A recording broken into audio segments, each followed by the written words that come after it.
Hello दोस्तों, स्वागत है आप सभी का हमारे यूट्यूब चैनल वोकल एकेडमी पे। जैसा कि आप सभी को पता होगा, यूपीएसआई की वैकेंसी आ गई है जिसका फॉर्म 1 अप्रैल से अप्लाई होगा। इस वीडियो में हम मूल विधि लेके आए हैं। मूल विधि से भारतीय दंड संहिता एवं दंड प्रक्रिया संहिता। बात करें मूल विधि की तो यूपीएसआई में इसका बहुत ही बड़ा अहम रोल होता है। इस सेक्शन से आपको 15 से 16 क्वेश्चन देखने को मिल जाते हैं। कितने मिल जाते हैं? 15 से 16 क्वेश्चन। और बात करें मूल विधि प्लस संविधान की तो इन दोनों को मिला के पूरा 24 क्वेश्चन कवर करता है। ठीक है, 24 क्वेश्चन बनते हैं। अब भारतीय दंड संहिता एवं दंड प्रक्रिया संहिता से आज तक पिछले कुछ वर्षों में जो भी प्रश्न यूपीएसआई में पूछे गए हैं उन सभी को हम लेके आए हैं। इस वीडियो में सारे प्रश्न को हम देखेंगे। तो बढ़ते हैं हम अपने प्रश्न की तरफ। पहला प्रश्न है, भारतीय दंड संहिता का समुद्र में क्षेत्राधिकार कहाँ तक फैला हुआ है? तो भारतीय दंड संहिता का समुद्र में क्षेत्राधिकार 12 समुद्री मील तक फैला हुआ है। कहाँ तक? 12 समुद्री मील तक फैला हुआ है। और आधार रेखा से पूछे तो आधार रेखा से यह 24 मील तक के क्षेत्र में है। और इसी क्षेत्र में भारत सरकार सीमा शुल्क लगा सकती है या फिर वसूली कर सकती है। जितने भी वित्तीय अधिकार हैं इसको प्राप्त है। और किसी देश के बारे में बोला जाए तो यह क्षेत्र जो है इसका आर्थिक क्षेत्र अधिकार 200 मील तक है। कितना है? 200 मील तक है। और इस क्षेत्र में भारत के वैज्ञानिक को अनुसंधान की छूट मिली है। ठीक है। और भारतीय दंड संहिता की बात करें तो भारतीय दंड संहिता यह कब लागू हुई? तो भारतीय दंड संहिता लागू हुई 1 जनवरी 1862 को। लेकिन गवर्नर द्वारा यह लाई गई थी कितना? 6 अक्टूबर 1860 को ही। लेकिन लागू कब हुई? 1 जनवरी 1862 को। ठीक है, आगे बढ़ते हैं। अगला प्रश्न हमारा है, इनमें से कौन से अपराध के मूलभूत तत्व हैं? तो पहला क्या है? इंसान द्वारा किए गए हों, आपराधिक इरादा, कोई अवैध कार्य चूक, किसी अन्य व्यक्ति के शरीर, मन, प्रतिष्ठा या संपत्ति को चोट। तो बात की जाए तो ये चारों ही ऑप्शन सही है। इंसान द्वारा किए गए हों, आपराधिक इरादा हो, आपके मूल विधि में ये दिया होगा कि मानव आपराधिक मना स्थिति या दुराशय या आपराधिक कृत्य मतलब काम हो, ऐसे कार्य जो मानव अथवा समाज की क्षति पहुंचाए। तो इसका मतलब यह कह सकते हैं इसका पहला ऑप्शन सही होगा। ठीक है, बढ़ते हैं हम अपने अगले प्रश्न की तरफ। अगला प्रश्न हमारा है, भारतीय दंड संहिता 1860 ईस्वी में लॉर्ड मैकाले द्वारा प्रारूपित संहिता का संशोधित संस्करण है।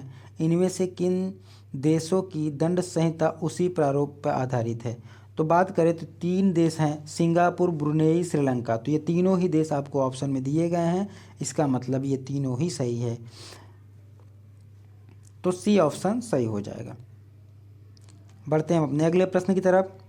अगला प्रश्न है हमारा, भारतीय दंड संहिता की धारा 24 के अनुसार यदि कोई व्यक्ति किसी एक व्यक्ति को गलत तरीके से लाभ पहुंचाने या किसी अन्य व्यक्ति को गलत तरीके से हानि पहुंचाने के इरादे से कुछ भी करता है तो उसे किस इरादे से करना कहा जाएगा? मतलब कि संज्ञान, अनुमोदन, बेईमानी, कलह। तो यह धारा 24 जो है भारतीय दंड संहिता की धारा 24 में यह कहा गया है कि गलत तरीके से सदोष व्यक्ति को हानि पहुंचाने या लाभ पहुंचाने को बेईमानी कहा जाता है। क्या कहा जाता है? बेईमानी कहा जाता है। सदोष लाभ पहुंचाए या फिर सदोष हानि पहुंचाए तो उसे क्या कहते हैं? बेईमानी कहते हैं। यह धारा 24 में कहा गया है। बढ़ते हैं हम अपने अगले क्वेश्चन की तरफ। अगला प्रश्न हमारा है, भारतीय दंड संहिता आईपीसी की धारा 53 किस विषय के संबंध में है? तो 53 जो है यह तो दंड के है, दंड है। इसका मतलब ऑप्शन ए सही हो गया। अब दंड के बारे में बात किया जाए तो दंड कितने प्रकार के हैं? तो दंड कितने प्रकार के हैं? दंड 5 प्रकार के हैं। पहला कौन सा है? पहला है मृत्युदंड। पहला है मृत्युदंड। दूसरा कौन सा है? आजीवन कारावास। क्या है? आजीवन कारावास। और तीसरा क्या है? तीसरा की बात की जाए तो तीसरा क्या है? कठोर या सादा। कठोर या सादा कारावास।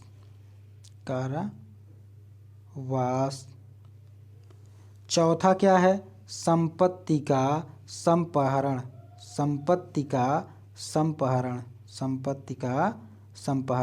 पांचवा क्या है? पांचवा है आर्थिक दंड। ये 5 दंड हैं। ठीक है, बढ़ते हैं हम अपने अगले प्रश्न की तरफ।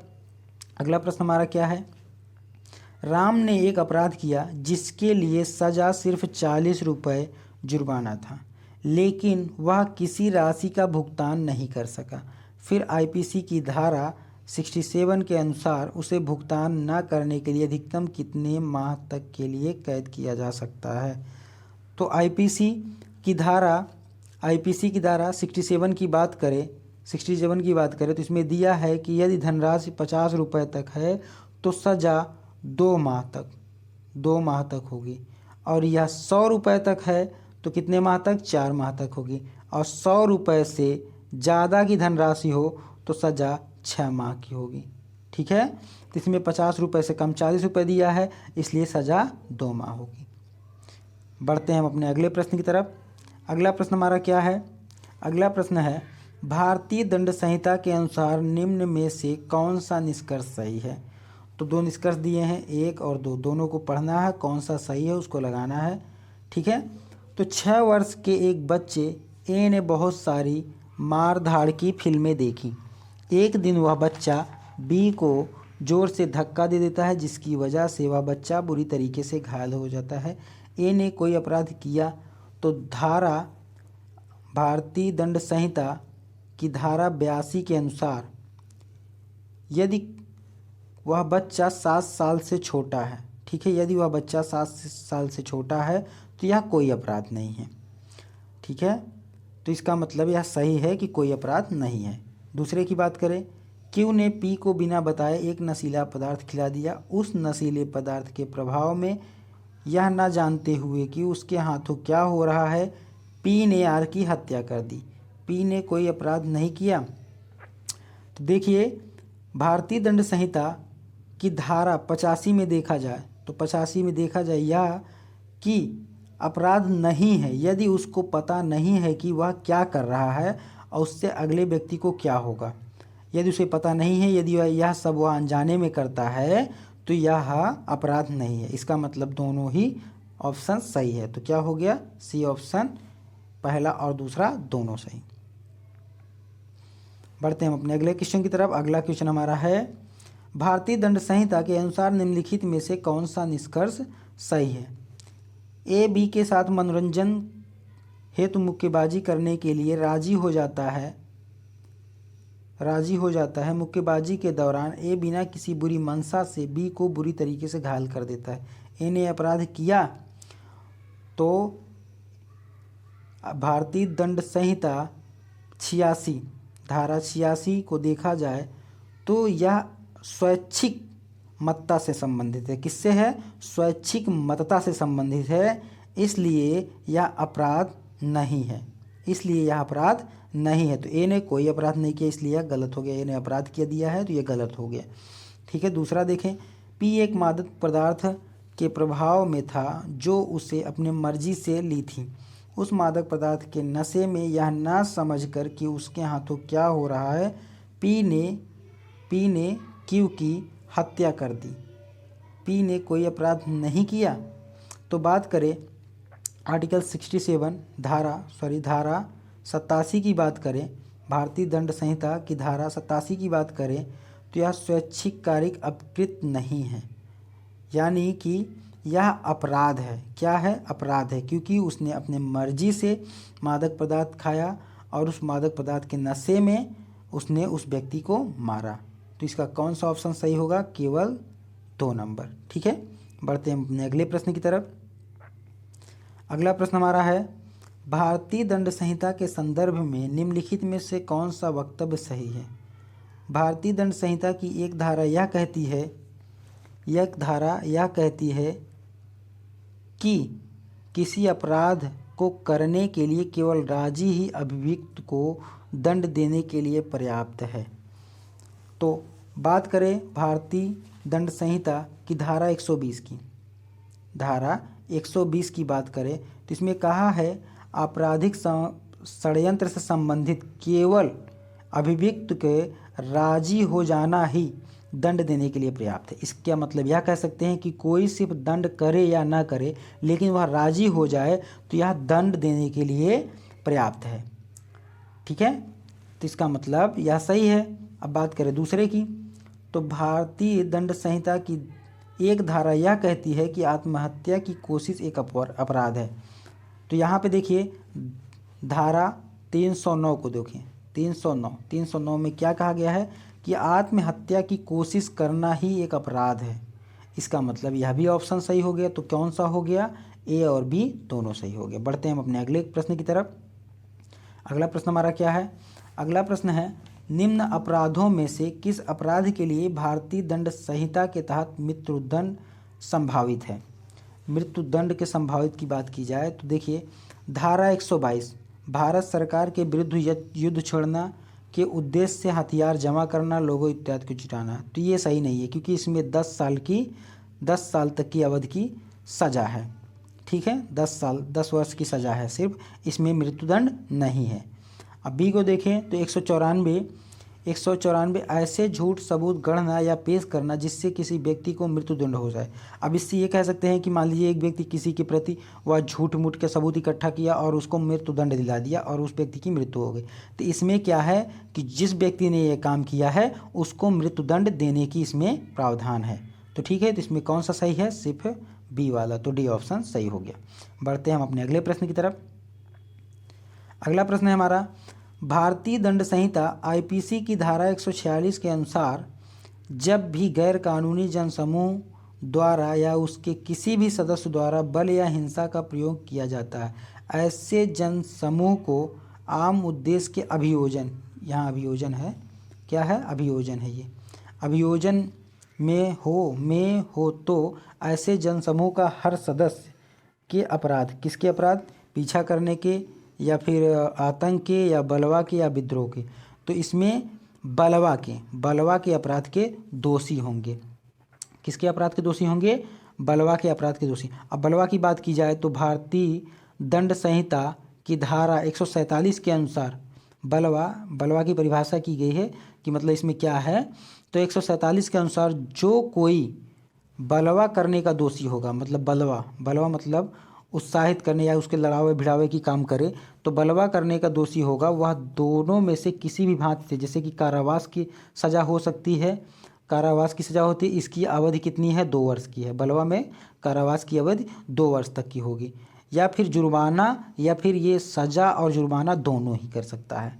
ठीक है, तो इसका ऑप्शन कौन सा सही होगा, सी ऑप्शन सही होगा, बलवा। बढ़ते हैं हम अपने अगले प्रश्न की तरफ। अगला प्रश्न हमारा क्या है, अगला प्रश्न है भारतीय दंड संहिता का कौन सा अध्याय वातावरण को स्वास्थ्य के लिए हानिकारक बनाने के अपराधों से संबंधित है। इसमें देखिए हानिकारक बनाने अपराध, वातावरण के स्वास्थ्य के हानिकारक बनाने, तो देखिए और ए ऑप्शन क्या है, ए ऑप्शन की अध्याय 16 में क्या है, यह मानव किससे है, मानव शरीर को क्षति डालने या मानव शरीर पर प्रभाव डालने से यह संबंधित है।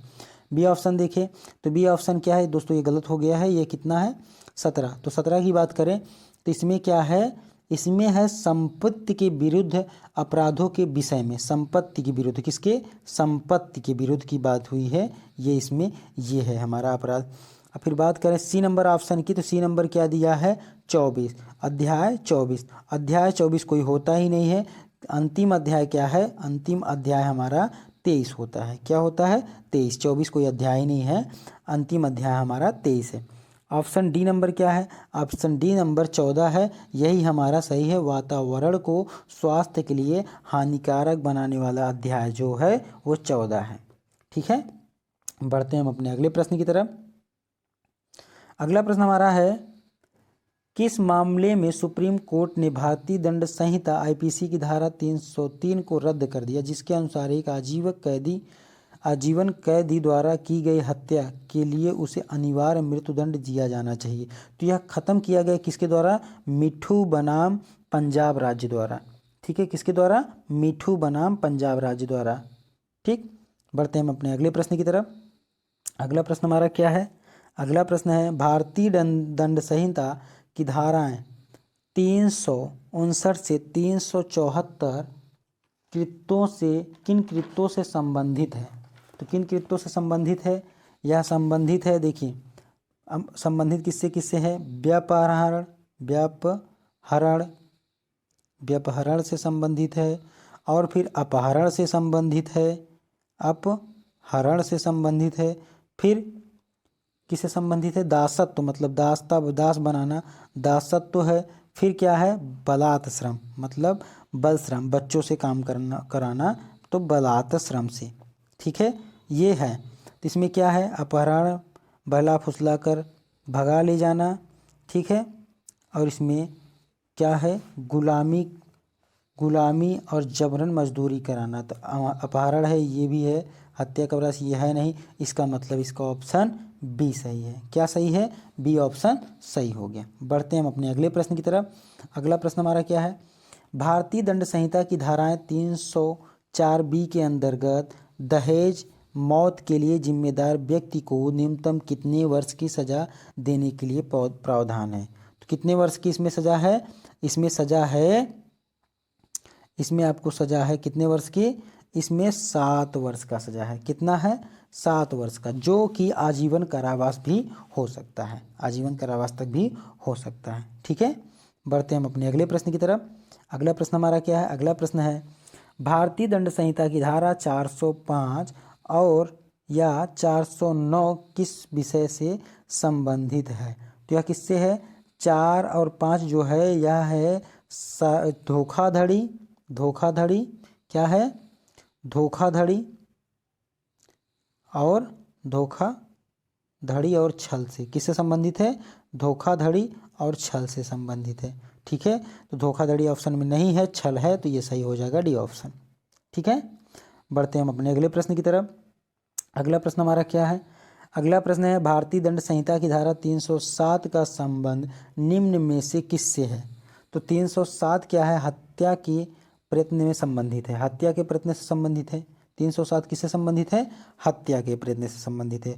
दोषी पाए जाने पर, यदि इसका दोषी यदि आपको पाया गया तो 10 वर्ष का कारावास है, 10 वर्ष तक कारावास है। कितना है? 10 वर्ष तक कारावास है, और अर्थदंड में कुछ परिस्थिति में आजीवन है, अर्थदंड भी है, इसमें अर्थदंड भी है, और कुछ परिस्थिति में आजीवन कारावास भी है। ठीक है, तो इसमें क्या हो जाएगा?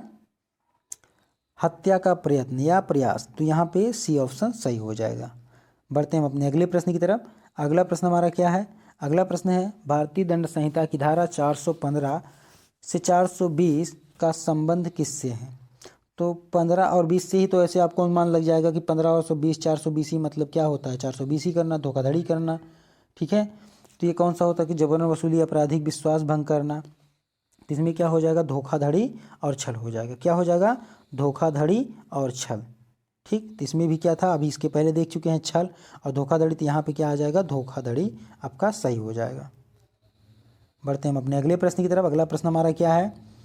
भारतीय दंड संहिता की धारा 377 किस विषय में है? तो 377 की बात करें तो इसमें अप्राकृतिक यौन संबंध, जैसे कि किसी के साथ जबरदस्ती करना या कुछ, मतलब कि जबरदस्ती कुछ करना, उसके साथ अप्राकृतिक तरीके से करना, तो यह क्या है? एक अपराध माना गया है। तो इसमें क्या है? इसमें क्या हो सकता है? हत्या का प्रयास नहीं, हत्या का प्रयास नहीं। खतरनाक हथियारों का उपयोग कर स्वेच्छा से चोट पहुंचाना अप्राकृतिक अपराध है। ठीक है, इसमें क्या हो जाएगा दोस्तों? इसमें हो जाएगा अप्राकृतिक अपराध। बढ़ते हैं हम अपने अगले प्रश्न की तरफ। अगला प्रश्न हमारा क्या है? दंड प्रक्रिया संहिता की धारा 2X के अनुसार वारंट मामला वह होता है जो एक ऐसे अपराध से संबंधित है जिसकी सजा मृत्युदंड, आजीवन कारावास अथवा वर्षों से अधिक अवधि का कारावास हो सकता है। तो इसमें धारा 2X जिसकी सजा मृत्युदंड, आजीवन कारावास या 2 वर्षों की अधिक अवधि का कारावास हो सकता है। कितने? 2 वर्षों की। कितने वर्षों की? 2 वर्ष से की अधिक कारावास हो सकती है। इसमें क्या है? आजीवन कारावास या 2 वर्षों का। कितना? आजीवन कारावास या 2 वर्षों की। ठीक है, आज का वीडियो यहीं तक। दोस्तों यदि वीडियो अच्छा लगा हो तो लाइक शेयर सब्सक्राइब करना ना भूलें। मिलते हैं अगले वीडियो में अगले टॉपिक के साथ, तब तक के लिए धन्यवाद।